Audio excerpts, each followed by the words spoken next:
કોઈ આવે કે ના આવે પણ તું આવજે.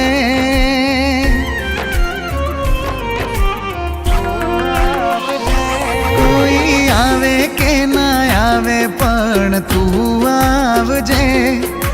છેલ્લી વાર મોઢું મારું જોવા આવજે.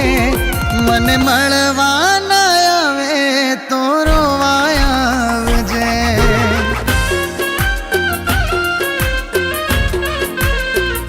એ પાગલ મળવા ના આવે તો રોવા આવજે. મમ્મી જો બૂમ નહીં પાડતા. જુઓ હું તમારો કોણ છો તમે? હું તમારો બહુ મોટો ફેન છું. અને સાચું કહું તો અહીંયાથી પાછળથી જાનવેથી ચડ્યો હતો, ત્યાંથી માંડ કરીને આ તમારા ઘરમાં ઘૂસ્યો અને અહીંયા તમને મળવા માટે જ આવ્યો છું. બીજું કંઈ નથી. જુઓ આ જેટલી પણ ગિફ્ટ આવતી હતી ને આ તમારા ગેટ પર મૂકી જતો હતો, આ તમારા વોચમેનને ગિફ્ટ આપતો હતો, આ તમારા બોડીગાર્ડને, આ બધા. ઓકે હું સમજી ગઈ. આજે મોર્નિંગમાં જ મારા મમ્મી જોડે વાત કરતી હતી કે આટલી બધી ગિફ્ટ આપે છે કોણ? એ તમે જ છો હે ને? હા ઓકે થેન્ક યુ. જુઓ હું સાચું કહું તો તમારા બધા સોંગ મેં જોયા છે, તમારી ફિલ્મ પણ જોઈ છે કેટલી વાર રિપીટ કરીને, અને ઇન્સ્ટામાં તમને ફોલો પણ કરું છું અને રોજે તમારી રીલ્સ જોઉં છું, કોમેન્ટ પણ હું જ કરું છું, તમે લાઈક પણ આપો છો. એ હું ખરેખર તમે બહુ સારા આર્ટિસ્ટ છો. Thank you.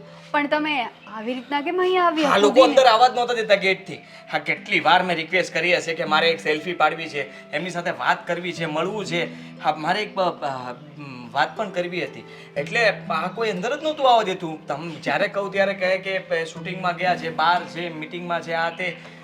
પણ મેં આજે જોઈ લીધું હતું કે તમારી ગાડી જેવી અંદર આવીને ત્યારે મને ખ્યાલ આવી ગયો કે તમે ઘરે જ છો, અને એટલે મેં સોરી માફ કરજો પણ મારે ઠેકડો મારીને કૂદીને અહીંયા આવવું પડ્યું. ઠીક છે, ઇટ્સ ઓકે. બેઠો. મને બેસવા માટે કહો છો? હા બેઠો.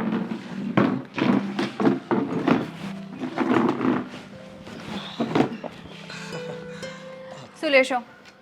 હા ના કંઈ નહીં, તો ખબર પડી જશે ને ઘરમાં કે હું ઘૂસી ગયો છું. તમારા વોચમેન ને પેલો તમારો જાડિયો બોડીગાર્ડ એ જો મને જોઈ જશે ને તો એટલે મારું એની સાથે બહુ સારું બને છે, એ મને ઓળખે જ છે સારી રીતે, પણ શું છે કે સારું નહીં લાગે. થોડો સ્ટ્રીક છે હે ને? હા થોડો સ્ટ્રીક છે, એ વાત પણ સાચી. તમને કશું થયું તો નથી ને અહીંયાથી કૂદીને આવ્યા? My God. ના મને કંઈ નથી થયું, કમ્ફર્ટેબલ, એકદમ કમ્ફર્ટેબલ. એક ફોટો પાડી શકું? શ્યોર. શ્રીયા કેમ રાણી હોય? હા કોણ છે તું અને અહીંયા શું કામ આવ્યો છે ને કઈ રીતે આવ્યો છે? ચિરાગ ક્યાં છે? જો હું જાઉં છું. હા જુઓ એમાં એવું હતું કે હું આમનો બહુ મોટો ફેન છું, હા ભાઈ. કોઈ ચોર નથી, ને ઘરમાં અહીંયાથી કૂદકો મારીને ઝાડ ઉપરથી ચડીને પતરા ઉપર આવીને પતરાથી અહીંયા આવીને મતલબમાં મળવા માટે આવ્યો હતો સિયાજીને. હું એમના બધા જ વિડીયો મૂવી બધું જ જોઉં છું અને મને બહુ ગમે છે. હા ભાઈ છોડ ને છોડી દે તમે જાઓ. સિયા તું બહુ ભોળી છે.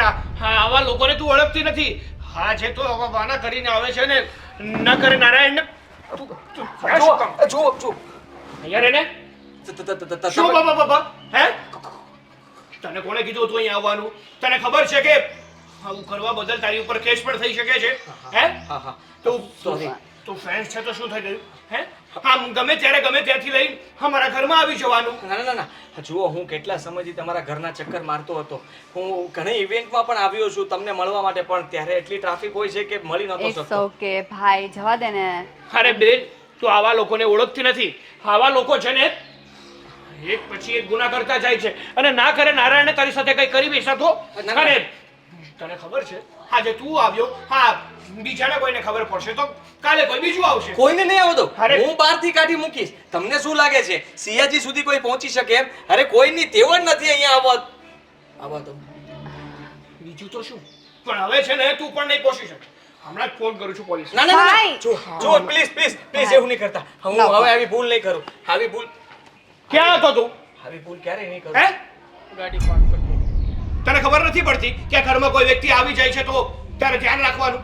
તને શું કામ રાખ્યો છે અહીંયા? સિયાની સેફટી માટે રાખ્યો છે ને? હે તો પછી હા શું છે? હા બિન બોલાયા મહેમાન ક્યાંથી આવ્યા? આગળથી ધ્યાન રાખીશ.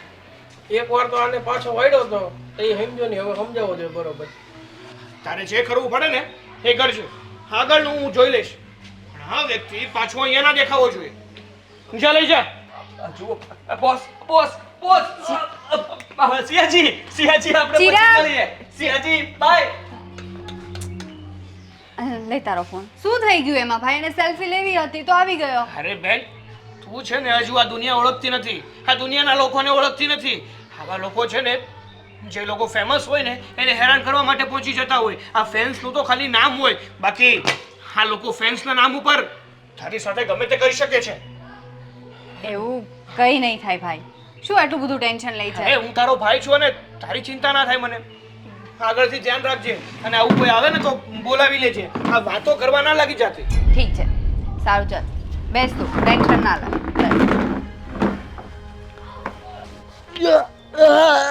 બોસ જુઓ, જાડુ છોડી દે યાર, છોડી દે જાડુ. અરે જાડુ ક્યાં લઈ જાય? मेरे बच्चे की जान लेगा क्या बे? छोड़ बे, अबे छोड़ बे जाडू, छोड़ना छोड़ना, अबे छोड़ छोड़. अरे यार आ जाडू છે કે શું છે સાલો? સિયાજી!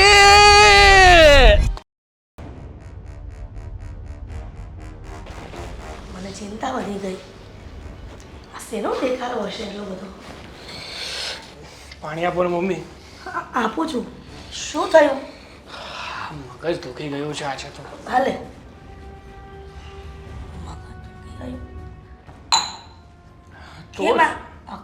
કેમ આવું બિહેવિયર કરે છે?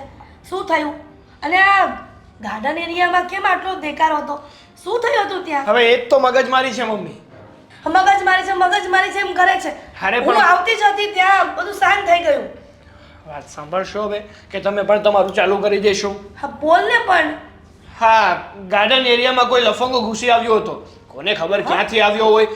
કહેતો હતો કે મારે સિયાને મળવું છે અને મળવું શું, મારી પહેલા તો એ સિયા પાસે પહોંચી ગયો હતો અને એની સાથે વાતો કરતો હતો. પેલો ચિરાગ શું કરતો હતો? ચિરાગને મેં બોલાવ્યો અને કીધું કે તો એ કહે કે હું તો ગાડી પાર્ક કરવા માટે ગયો હતો સર. એટલી વારમાં કોને ખબર ક્યાંથી આવી ગયો આ. તને એવું નથી લાગતું કે હવે સિયાની સુરક્ષા વધારી દેવાય? હા એક ચિરાગથી મેળ નહીં આવે. આવા ચિરાગ તો 4-5 જોશે એવું લાગે છે. હા મમ્મી તમારી વાત સાચી છે.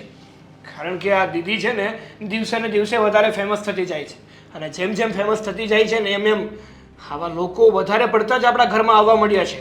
એટલા માટે દીદીની સુરક્ષા એ પહેલી જવાબદારી છે આપણી. એટલે કંઈક તો કરવું જ પડશે. શું કરવું પડશે એટલે? આ ઇવેન્ટ્સ વાળાના ફોન આવે છે ને એની ફી વધારી દે. આ 4-5 પાછા બોડીગાર્ડ લઈ લે નવા. એટલે આપણને ખબર પડે કે હવે સિયાની પાછળ કોણ દોડે છે. હા મમ્મી હવે એવું જ કરવું પડશે. આ ઇવેન્ટ વાળાની જગ્યાએ 1.5ની જગ્યાએ 2 ને 2.5 ભલે લેવા પડે. અને બીજા 2-3 બોડીગાર્ડ પણ હાયર કરવા છે અને સાથે સાથે એટલું જ નહીં, આપણું જે આ ઘર છે ને એની ફરતી કોર રેલિંગ ફિટ કરાવી દેવી છે અને એ રેલિંગમાં કરંટ મુકાવી દેવો છે. એટલે કોઈ જો એ રેલિંગ ક્રોસ કરવાની કોશિશ કરે ને તો ત્યાં ને ત્યાં ઝટકો ખાઈને હેઠો પડે. પણ એ સમજ ના પડી કે આ લફંગો અચાનક ઘરમાં કેવી રીતના, એટલે મતલબ ગાર્ડન એરિયામાં કેવી રીતે ઘૂસી ગયો? અને કહું તો છું હવે ક્યાંકથી આવ્યો હશે ઠેકી શું ઠાકીને. ક્યાંથી આવ્યો હશે? આપણી ફરજમાં નથી આવતું કે આપણે ધ્યાન રાખવું કે કોણ માણસ કેવી રીતના ઘરમાં ઘૂસી જાય? પણ મમ્મી મને થોડી ખબર હતી કે આવવાનો છે અને એ માટે તો આપણે આ ચિરાગ જાડુને રાખ્યો છે. શું કામ રાખ્યો છે? આ 2 મોઢે ખાવાનું શું કામ આપીએ છીએ એને કે આ બધો વાત ચિરાગને ના હોય. તને એટલી ખબર પડી જોઈએ કે તારી બેન આટલી ફેમસ થઈ ગઈ છે તો પછી એકની બદલે 3 નાખ ને બોડીગાર્ડ એના. અરે બાપા કીધું તો ખરું કે હવેથી ઇવેન્ટ વાળાનો આપણે પ્રાઇસ વધારી દઈશું અને બોડીગાર્ડ રાખી લઈશું 2-3. અને કદાચ ને સિયાને કઈ કરી નાખત તો એ ખબર છે અત્યારના લોકોને કઈ ભરોસો નથી હોતા. ફેમસ લોકોને પાડવા માટે કોઈકના માણસો મોકલેલા હોય. હા મમ્મી હા હું જાણું છું, મને બધી જ ખબર છે, પણ આપણી સિયા પણ ગોળી પડે છે. 2 ફેન્સના નામ ઉપર ત્યાં પહોંચી જાય અને 2 સારી વાતો કરે ને ત્યાં બિચારી ગોળવાઈ જાય છે અને કહે છે ઓકે વાંધો નહીં બેસો વાત કરવા લાગે છે. શું બેસો વાત કરવા લાગે? સાગર સ્ટ્રિક્ટલી વોર્નિંગ આપી દેજે સિયાને કે કોઈ સાથે વાત કરવાની નથી થતી અને કોઈ પણ સેલ્ફી કે ફોટો પડાવવાનું કહે ને તો નહીં પડાવવાના. મેં કીધું છે બાપા, હું નહીં કહેતો હોય તમ તારે બધું કહું છું. મને તો હા નામ થતા સિયાની ચિંતા થવા માંડી છે. મને એમ હતું કે નામ થશે ને તો વાંધો નહીં આવે ઉલટાનો પ્રોબ્લેમ વધી ગયો છે અને એ નાલાયક કેવી રીતના આવી ગયો આપણા ગાર્ડન અરે એરિયામાં પણ મમ્મી ખોટી ચિંતા ના કરો હવે બધું થઈ જશે મેં કીધું ને કે હું ફરતી કોર રેલિંગ મારી દઈશ અને 2-3 બોડીગાર્ડ હાયર કરાવી લઈશ એટલે સિયાની ડબલ નહીં પણ 3 ગણી વધારે સેફટી થઈ જશે જેમ બને ને તેમ જલ્દી કરો આ બધું હા મમ્મી થઈ જશે કરી નાખીશ આમ થશે નહીં આ ભવિષ્યનું ના વિચાર અત્યારે વર્તમાનનું વિચાર હા ખાવાનું નથી કે તમે બનાવીને મેં જમી લીધું આમાં પ્રોસેસ કરવી પડે અને બધી કામગીરી હોય એ પૂરું થશે એટલે બધી વસ્તુ આવી જશે જોઉં છું તું ક્યારે જલ્દી કામ કરે છે અને સિંહાને કઈ કર્યું તો નથી ને અરે ના મમ્મી ના સિયાને કઈ નથી થયું અને જો એવું કઈ હોત ને તો પેલા માણસ ના ત્યાં ને ત્યાં મેં રામ રમાડી દીધા હોત સાચી વાત છે ચાલો હવે ખોટી ચિંતા ના કરો બધું ઠીક થઈ જશે બધું ઓલરાઈટ છે ને આગળ આવું કાંઈ નહીં બને ને એની હું તમને ગેરંટી આપું છું સાચી વાત છે તું એનું ધ્યાન રાખજે હા બેટા તારે કઈ ખાવું છે તો હું બનાવી દઉં હા, પણ તમે શું કામ બનાવો છો આ કુક નથી આવ્યા છે ખબર નહીં આ કુકને શું મરો આવ્યો છે આજે નથી આવી સારું હા તમારે જે બનાવવું એ બનાવી નાખો આમ ઓલરેડી આ ઓલો આવ્યો હતો ને એને કારણે મારો મગજ આખું ફરી ગયો છે હું આરામ કરું છું સારું જ આરામ કર હા આ કુકનો પણ 2 દિવસનો પગાર કાપી લેવો છે ખબર પડે કે રસોઈ કરવા ન આવે ને તો શું થાય ઘરમાં પરિસ્થિતિ તો સારી હોય નહીં અને એમાં પણ 2 દિવસ રજા પાડે છે નાલાયકો કામચોર થઈ ગયા છે બધા